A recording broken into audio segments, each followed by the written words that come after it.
Oke, kita ketemu lagi nih. Apa kabar Mas Aldi? Baik, Apa kabar Mas Sunan? baik siap. Iya. Oke, kita ini pertemuan sesi kedua dari coaching ini. Nah, saya mau nanya nih, gimana PR kemarin? Apa aja yang udah dilakukan? Mas Aldi bisa cerita? Ya, kemarin seperti yang sudah di-PR-kan, saya langsung menghubungi komunitas blog Ya. dan ya rata-rata dari mereka positif sih, tanggapannya positif, dan ketika mereka tahu ada jasa percetakan buku yang non minimum, mereka tertarik gitu. Tertarik ya? Tertarik. Oke, berapa banyak kemarin komunitas blognya akhirnya ditemuin? Sebenarnya kemarin total mereka ada sekitar 200-an anggotanya, tapi yang tertarik dan menghubungi saya sekitar 50-an, 70-an. Oke, dan bagaimana? Apa komentar mereka terhadap yang Mas Aldi ceritakan? Pastinya mereka merasa tertantang nih. Ya. Jadi mereka punya tujuan sekarang, yang tadinya hanya menulis sekedar iseng, sekedar pengen mencurahkan apa yang mereka pikirkan, sekarang mereka jadi ada target nih. Oh, Oke. saya bisa nih bikin buku nih, dan ada juga nih yang mau bikin bukunya. Oke, jadi dari hasil validasi Mas Aldi, apa kesimpulan yang bisa Mas Aldi ambil? Eh, Pasar ada, dan tinggal bagaimana saya mengelolanya saja gitu. Oke, pasarnya ada ya, tinggal diolah aja Ya, gimana tinggal caranya. Oke, ada lagi yang lain? Ya, cukup Mas. Itu aja. Oke, Mas Sunan gimana? Iya, kemarin PR saya itu yang untuk Kontak. kontak ya, Ya. kontak 30 apa kontak Teman-teman SBM. teman-teman. Nah, dan saya sudah kontak sekitar 30-an kemarin, dan sekalian di situ juga saya validasi juga ke Ya. mereka. Jadi ya rata-rata hampir semua lah ya, Ya. dari 30 itu tertarik dengan produk yang saya tawarkan, istilahnya Oke. dalam arti jaket kulit tapi kualitasnya yang tidak cepat rusak, tapi yang premium ya. Yang premium, itu cepat rusak. Apa komentar mereka? Iya, komentar mereka banyak yang pernah beli jaket kulit, baru berapa bulan udah rusak lah, kucel apa gitu. Nah, begitu saya tunjukkan produk saya yang juga ada anti jamurnya, saya Oke. ceritakan kepada mereka, mereka tertarik sekali gitu, pengen, dan begitu dilihat-lihatan contohnya, ada beberapa yang langsung order. Oh, oke. Jadi validasi langsung ke customernya, efeknya bagus ya? Iya, betul. Oke, nah dari hasil validasi itu, apa ya kesimpulan yang bisa Mas Sunan ambil? Iya, kesimpulannya sepertinya saya sudah masuk ke segmen yang tepat ya. Oke. Karena semuanya bisa dibilang valid lah gitu ininya. Oke. Jadi tinggal difokuskan lagi, ditajamkan lagi strategi-strateginya, mungkin bagaimana supaya bisa lebih penetrasi lebih dalam lagi. Gitu. Oh, siap, mantap. Ada lagi yang lain? Rasanya itu dulu ya, Mas. Itu dulu ya. Oke, jadi teman-teman sudah melakukan PR-nya kemarin, sudah menjalankan, dan responnya positif dua-duanya. Saya senang sekali dengarnya. Nah, sekarang berarti kita masuk ke sesi berikutnya nih. Kita lanjut dari sesi 1 kemarin yang belum selesai. Nah, kita menyelesaikan dari modul pertama, playing field. Nah, kita menyelesaikan itu. Nah, berarti kemarin kita sudah belajar, teman-teman sudah tahu industri dan kategorinya seperti apa, terus market segmennya juga sudah tahu, dan teman-teman sudah validasi langsung seperti tadi PR-nya. Nah, sekarang kita masuk nih. Teman-teman masuk ke dalam sebuah industri ini. Ya, industri jaket kulit, industri jasa percetakan buku. Teman-teman sudah hitung belum? Sudah riset belum? Seberapa besar sih pasar yang teman-teman masuk ini? Mas Aldi gimana? Ya, sejujurnya sebenarnya saya belum tahu sih sejauh mana market dari usaha saya ini gitu. Oke. Dan apa yang akan Mas Aldi lakukan setelah ini? Mungkin karena kemarin saya lebih fokus di komunitas blog, dan mungkin kedepannya saya mau cari-cari lagi nih sejauh mana sih sebenarnya pasar di usaha saya ini kayak gitu. Oke, gitu. Mas Aldi mau cari tahu lagi sebesar apa pasarnya Iya. ini. Gimana caranya, Mas? Mungkin dari komunitas blog itu saya mulai tanya-tanya lagi, ada nggak kenalan yang kira-kira suka nulis kayak gitu. Jadi dari komunitas blog itu saya pengen ngelebarin lagi nih, kira-kira dari mereka sendiri punya nggak kenalan-kenalan, atau misalkan mereka tahu ada komunitas lainnya, atau misalkan siapa saja yang kira-kira tertarik nih bikin buku kayak gitu. Oke, jadi dari komunitas yang ada diperbesar ya, istilahnya interpolasi ya, kita hitungannya seperti itu ya, itu hitungannya. Oke, siap-siap. Kalau dengan Mas Sunan bagaimana? Sama ini saya juga belum melakukan riset nih Mas untuk yang Oke. market size-nya. Kemarin juga masih fokus ke apa namanya PR kemarin. Ya, mungkin ke depan saya harus mulai pertajam market size saya. Oke. Riset untuk market size gitu. Nah, pertanyaan saya nih, kan teman-teman habisnya PR-nya salah satunya adalah mencari riset market size-nya. Menurut teman-teman penting nggak sih untuk bisa tahu market size saya itu berapa? Berapa besar sih potensi pasar saya? Penting nggak menurut teman-teman? Kalau menurut saya penting Mas. Kenapa tuh? Jadi kalau marketnya sendiri tidak potensial, ya buat apa gitu dikerjain gitu, buang-buang tenaga gitu. Buang-buang tenaga ya? Iya. Oke, iya, siap-siap. Oke. Nah, jadi abis ini bagaimana cara Mas Sunan untuk mencari tahu market size-nya sebesar apa? How big is the market dari industri ya, Mas Sunan? Mungkin kalau cara termudah saya coba googling dulu ya. Googling? Lewat internet. Kalau misalkan datanya kurang memuaskan, saya coba dekati pihak-pihak government ya. Government, kayak Kadin gitu Kadin, ya? semacam itu ya. Siapa tahu saya dari situ bisa dapat data, atau mungkin dari BPS juga. Dari bisa. BPS ya, bisa ya. Oke, siap. Berarti sudah oke untuk market size, untuk how big is the market. Abis ini PR teman-teman untuk mencari tahu, karena penting itu supaya tahu industri kita sebesar apa ini. Layak nggak untuk kita terjun ke dalam dan mencari uang dari dalamnya, gitu ya. Oke. Nah, setelah kita bicara tentang market size, berikutnya, nah, kita bisa lihat di snapshot teman-teman, kita berbicara tentang core environment. Karena kita bicara industri itu kan ada banyak pihak yang berada di dalamnya. Seperti teman-teman bisa lihat itu ada pemerintah, ada kompetitor, ada lembaga masyarakat, ada supplier, konsumen, dan teknologi. Nah, menurut teman-teman, apa pengaruh positif atau negatif? Ada nggak sih pengaruhnya dari core environment ini dari bisnis teman-teman? Mungkin Mas Aldi bisa cerita.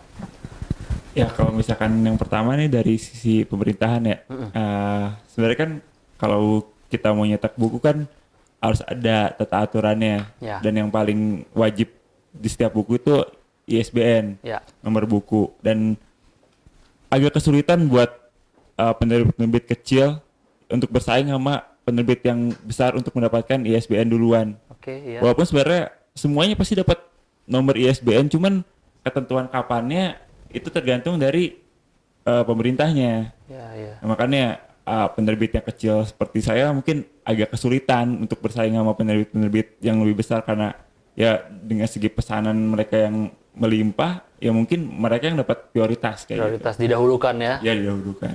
Oke. Nah, dengan tantangan itu bagaimana cara Mas Aldi untuk mengantisipasinya? Ya mungkin saya cari-cari dulu orang dalam lah istilahnya. Yeah. Ya mungkin dari 1in20 juga mungkin ada punya kenalan, dan ya bisa berbagi siapa yang bisa saya hubungi misalkan untuk mempermudah itu. Oke, berarti mulai mencari koneksi lah untuk supaya Yeah. bisa masuk ke dalam dan lebih dipermudah ya. Yeah. Ya, kita yang kecil harus lebih kreatif lah, lebih kreatif dibanding mereka ya. Oke, selanjutnya yang lain ada pengaruh lagi? Kalau dari kompetitor, setiap pesaing pasti punya sisi negatif sama positifnya. Kalau misalkan dari sisi positifnya pasti meningkatkan kualitas. Misalkan pesaing kita punya ide baru nih, kita kan pasti tertantang nih. Oh, kita nih harus bisa lebih dari mereka. Jadi daya kreativitas kita juga terus-terusan meningkat. Oke. Nah, sedangkan dari sisi negatifnya mungkin karena setiap orang yang ingin mencetak bukunya di saya mungkin tidak berada di kota yang sama. Oke. Misalkan karena saya ini percetakannya di Bandung, mungkin ada pembeli dari Surabaya misalkan, atau dari Medan. Nah, itu kan ada ongkos kirimnya tuh. Iya. Nah, Iya. mungkin beberapa dari mereka berpikir, kenapa nih saya harus nyetak jauh-jauh di Bandung, kenapa nggak di Surabaya atau di Medan atau di kota asalnya gitu, Ya. yang mungkin bisa menghemat ongkos kirimnya. Nah, mungkin di situ sisi negatif dari kompetitornya, mungkin dari segi ongkirnya Dari gitu. sisi ongkir ya, karena lintas kota harganya gimana gitu. Iya, Ya, ya. Nah, gimana cara Mas Aldi untuk mengantisipasi itu masalah ongkir itu? ya mungkin kalau subsidi, misalkan subsidi 50.000 ongkos kirim mungkin agak meringankan, cuman kita lebih ke kemasannya atau misalkan dari sisi pelayanannya yang meningkat. Jadi mereka tuh memilih kita tuh karena kita punya kelebihan gitu. Oke, karena kelebihannya Karena ya. kelebihannya kayak gitu. Oke, berarti cerita mau meningkatin apa kelebihannya, kualitas pelayanannya Iya, itu ya. gitu. Oke, biar mereka lebih percaya gitu, Iya. lebih milih gitu ya. Nah, kalau misalkan dari sisi LSM mungkin nggak ada pengaruh, belum ada pengaruhnya dalam bisnis percetakan ini. Kalau misalkan dari supplier, ya di Indonesia sendiri sebenarnya banyak supplier. Entah itu bahan buku itu kan ada book paper, ada VS, dan ya di Indonesia terbilang mudah lah gitu. Mudah, apalagi kalau misalkan pun bahan baku di Indonesia habis, ya negara-negara tetangga masih banyak gitu. Jadi kita nggak pernah kehabisan untuk sisi bahan. Ya, oke. Lalu dari sisi konsumen, ya pasti positif. Setiap konsumen pasti pengen yang terbaik gitu. Jadi ke kitanya sendiri, gimana nih caranya supaya konsumen puas? Gimana nih biar mereka nggak kecewa, biar mereka istilahnya nyebarin lah. Kalau misalkan nih ada nih jasa percetakan yang bagus, yang bisa dipercaya sama semua orang. Kayak gitu. Oke. Kalau misalkan teknologi, tentu teknologi berdampak positif. Misalkan sekarang orang-orang sekarang udah masang internet di rumahnya. HP-nya pun sekarang udah ada kuota internetnya. Jadi kayak Facebook, Twitter, BBM, atau misalkan aplikasi-aplikasi kayak Line, WhatsApp kayak gitu. Itu kan mempermudah juga. Mereka nggak perlu tatap muka. Terus ada ya video call juga kan. Jadi mereka bisa lihat langsung gimana sih prosesnya. Mereka bisa percaya sama kita, pelayanannya lebih bagus kayak gitu. Jadi teknologi saat ini bisa mempermudah ya, Iya, mempermudah pasti pekerjaannya. Ya. Oke. Itu aja atau ada yang lain? Ya, itu aja. Ada lain atau mungkin ada sisi negatifnya nggak dari teknologi, konsumen, supplier? Mungkin kalau misalkan dari sisi teknologi, karena sekarang marak penipuan, jadi mungkin ada beberapa orang yang sengaja bikin posting misalkan menjelek-jelekan, mereka bikin isu-isu misalkan. Nah itu pasti ada efek negatif dari internet ya. Terus kalau misalkan dari supplier mungkin ya beberapa supplier mungkin ada yang sedikit nakal gitu. Jadi misalkan mereka tahu kebutuhannya sedang banyak, nanti harganya dinaikin. Misalkan mereka bilang, oh sekarang nih bahan-bahannya langka nih, jadi harganya nih harus naik kayak gitu. Bohong-bohong mereka gitu ya. Iya, memanfaatkan situasi juga kan gitu. Iya. Terus bagaimana mengantisipasi itu masalah teknologi dan supplier itu? Kalau misalkan masalah supplier mungkin karena kita punya banyak sumber juga, punya banyak kenalan juga soal supplier. Jadi mungkin kalau misalkan ada yang naik harga, kita bisa cek dulu apakah benar harganya memang naik atau enggak. Kalau misalkan ternyata naik ya mau nggak mau kita harus ngikutin pasar, karena mereka juga kan pengen nyari untung gitu, sama-sama nyari untung. Sedangkan kalau misalkan teknologi, ya kembali lagi sih, cara kita ngebuktiinnya ya nggak bisa ada cara lain selain kasih pelayanan terbaik gitu. Biar mereka sendiri yang ngasih nilai, bukan menurut postingan orang lain. Gitu. Biar konsumennya sendiri yang memberikan nilai. Iya kayak gitu. Malah kalau bisa konsumennya post yang baik-baik gitu, belain gitu. Kita ya. Iya. Oke, bagus. Ada hal yang lain lagi? Ya itu dong. Itu aja ya. Oke, kalau dengan Mas Sunan bagaimana? Ya, kalau di bisnis saya, kalau untuk government sih bisa dibilang tidak ada pengaruh ya yang berarti ya untuk core environment-nya. Kemudian untuk competitors yang main di segmen yang saya pilih ini itu masih sedikit, Mas. Masih sedikit. Iya, kita lihat itu sebagai sisi positifnya ya. Berarti positif ya. Untuk LSM dan NGO sama ini juga tidak ada. Kemudian supplier Mas yang Supplier? saya dan masih negatif ini, yaitu Oh, gimana tuh? ini saya cuma punya satu supplier yang mampu produksi kualitas yang saya minta, Oke. kualitas bahan yang saya minta. Dan gimana jadinya? Apa yang akan Mas Sunan lakukan untuk antisipasi satu supplier ini? Iya, saya harus cari supplier lain ya, untuk ya mungkin substitusi ya. Kalau misal satu waktu ada apa-apa dengan supplier yang ini, dia bisa Backup. Ya. Ya. Oke. Berarti habis ini satu PR-nya untuk antisipasi mencari substitusi ya supplier ya, tambahan ya. Betul. Oke. Lanjut lagi. Untuk consumer, saya melihat ini makin kesini makin positif Mas. Mungkin karena makin maraknya yang kecewa dengan kualitas jaket yang kurang baik ya. Akhirnya customer saya rata-rata mencari gitu. Oh, konsumer yang mencari. Mencari produk yang emang kualitasnya premium ini gitu. Oke. Jadi seringkali mereka WhatsApp itu, Mas ini benar jaketnya yang premium gitu. Ya kalau premium saya mau pesan gitu. Kalau yang biasa saya nggak mau gitu. Oke. Jadi berapa kali mereka memang seperti itu mencari gitu. Iya. Positif banget berarti ya. Iya. Positif banget. Dan ini juga erat kaitan dengan teknologi ya. Saya lihat internet sekarang ini yang semakin mudah ya. Sangat positif ya untuk di bisnis saya saat ini gitu. Jadi kebetulan segmen market yang saya tuju ini rata-rata melek internet. Oke. Jadi dan salah satu aktivitas paling tinggi di internet itu adalah mencari, Mencari ya, betul. googling, ya. Googling. Dan ya kebetulan pas gitu. Jadi saling mendukung gitu. Oke, berarti mendukung ya, teknologi mendukung, konsumen mendukung ya. Cuman problemnya hanya di supplier aja tadi. Oke, saya ini cuma bertanya aja. Ada nggak pengaruh negatif yang mungkin belum kepikir atau gimana dari sisi teknologi, konsumen?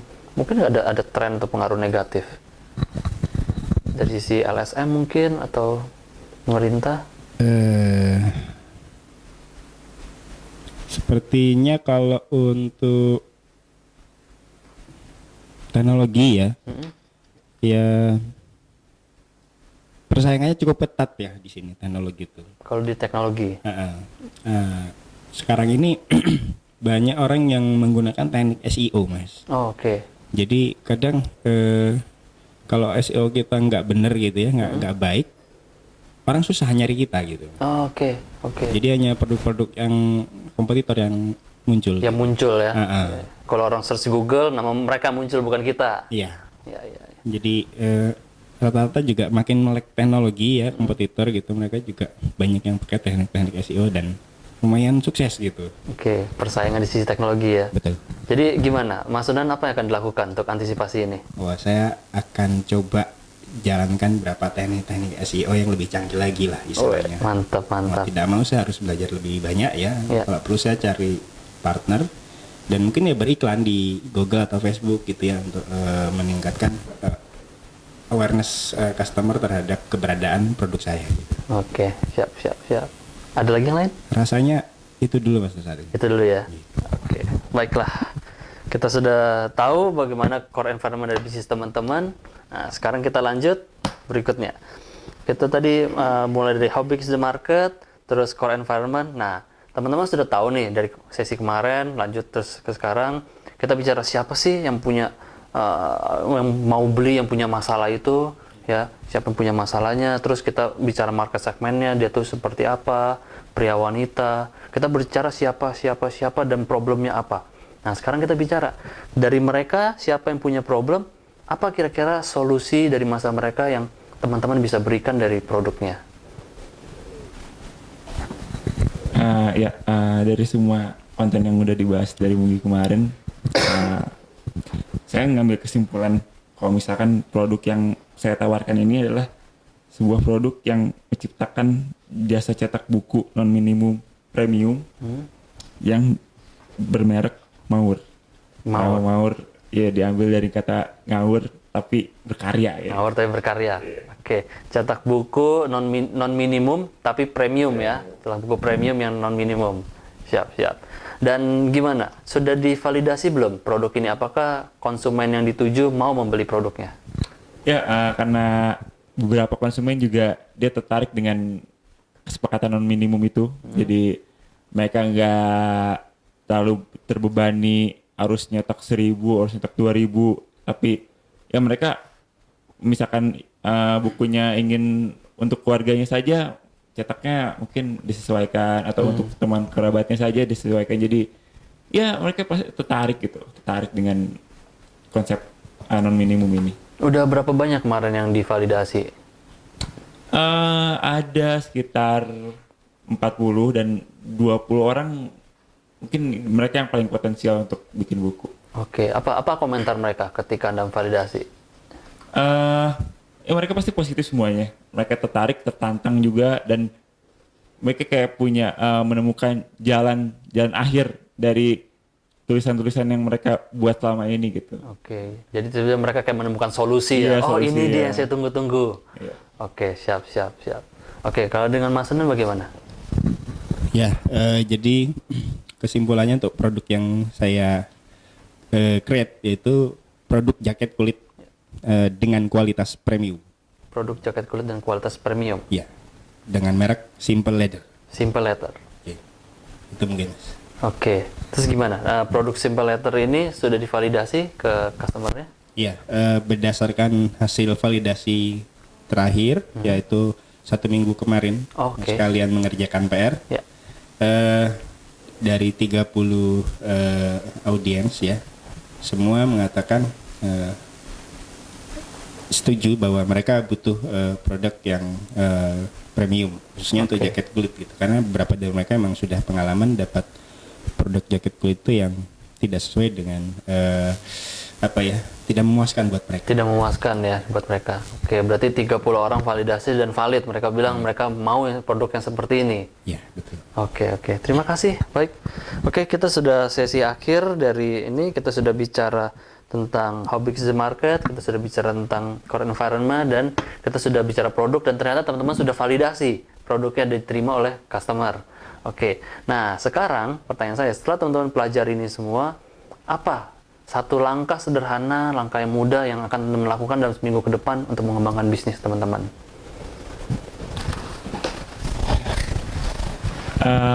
Langkah konkret seminggu ke depan yang akan saya lakukan adalah, yang pertama, saya ingin mencari lagi desain-desain yang lebih menarik. Apakah misalkan nanti desain tampilan luar bukunya misalkan dikasih box atau kemasan yang sedikit unik lah, beda daripada yang lain. Terus dari sisi kualitas bahan, percetakan yang ditingkatkan lagi, dan yang paling penting sih tetap masuk ke komunitas blog dan terus mendekatkan diri lah sama penulis-penulis yang lain biar mereka juga percaya gitu. Oke. Jadi cukup banyak tuh. Kalau saya rangkumin berarti termasuk tadi PR yang kita sepakat, market research market size ya. Research market size, terus juga tadi mencari orang dalam buat kenalan itu, ditambah tadi itu adalah research untuk ide kreatif untuk bukunya ya. Kualitas dari bahan segala macam. Nah, persisnya apa yang dilakukan? Googling kah atau bagaimana atau apa? Ya pasti kita mau memanfaatkan internet ya. Nah, itu googling atau misalkan nyari-nyari dari website yang kreatif gitu temanya. Pasti menggunakan internet. Oke. Berarti itu PR untuk seminggu ke depan ya? Ya. Iya, saya tunggu nanti di minggu depan. Oke, dengan Mas Anun gimana? Ya, mungkin yang paling dekat PR saya dulu yang akan saya kerjakan dulu, yaitu untuk market size itu saya harus cari datanya lagi. Kemudian juga